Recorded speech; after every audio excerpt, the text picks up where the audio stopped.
Les propositions des JA étaient de remettre en avant tout ce qui était problème de cessibilité de contrat lors des installations de jeunes, car au jour d'aujourd'hui, dès qu'un jeune s'installe en GAEC avec ses parents, avec deux laiteries différentes, cela pose beaucoup de soucis dans la cessibilité des contrats pour récupérer tout le lait présent sur les deux exploitations. Le médiateur allait dans le sens de nos propositions, qui était un arrangement de collecte entre laiteries afin que les jeunes ne soient pas démunis face à ces cessions de contrats. Donc à l'initiative de l'FDSEA et des jeunes agriculteurs, nous avons demandé au préfet de réunir l'ensemble de la filière laitière mayonnaise, donc à savoir les organisations de producteurs, coopératives et transformations privées.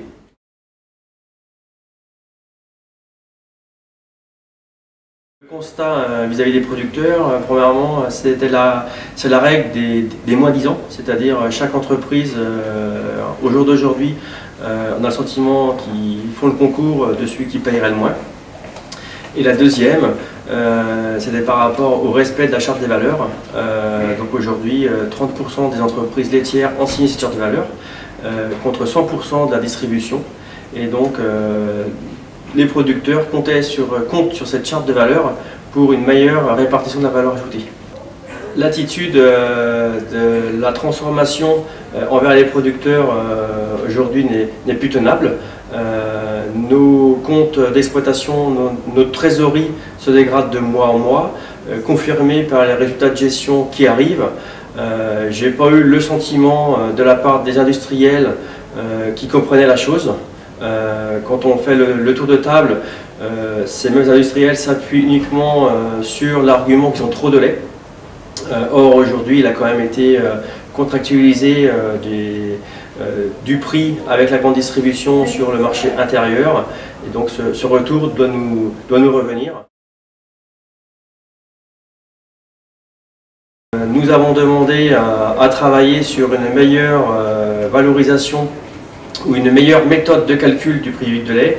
Sur ce, le médiateur, donc M. Armand, nous a fixé une rencontre au 15 octobre pour qu'on puisse échanger sur une nouvelle méthodologie du prix du litre de lait. Donc la balle est réellement dans les conseils d'administration ou dans les organisations de producteurs pour qu'ils puissent travailler les uns à côté des autres ou les uns avec les autres pour donner des signes forts aux producteurs pour la fin de l'année, car aujourd'hui on a un marché intérieur qui se porte plutôt bien et un tout petit rebond sur les marchés européens ou mondiaux.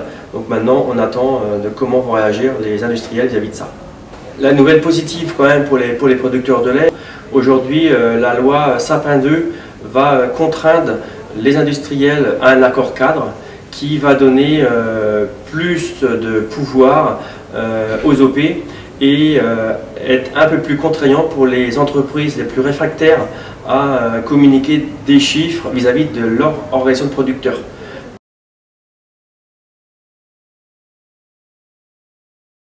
Pour terminer, donc les jeunes agriculteurs, eux, quant à eux, à travailler dès maintenant pour pouvoir faire des propositions aux médiateurs sur des cas d'installation où aujourd'hui des installations sociétaires avec deux laiteries différentes posent de gros problèmes sur le département.